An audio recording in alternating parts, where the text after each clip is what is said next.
আসক্ত, কারো নামাজ নাই, বন্দিগি নাই, কোরআনের তিলাওয়াত নাই। এই আমলনামা দেখে আল্লাহর কসম নবী জিজ্ঞাসা করবে, উম্মত এত বড় বেইজ্জতি তুই আমারে কেমনে করলি? উম্মত আমার সামনে এটা তুই কি দিলি? তুমি কি জানো উম্মত, আমি 23টা বছর টানা তোর জন্য কেঁদেছিলাম উম্মত।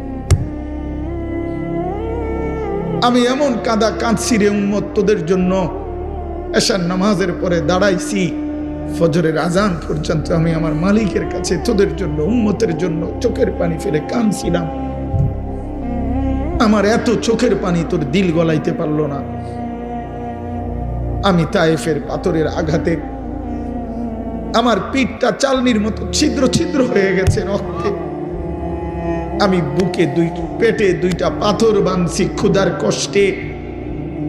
আমি উহুদের দান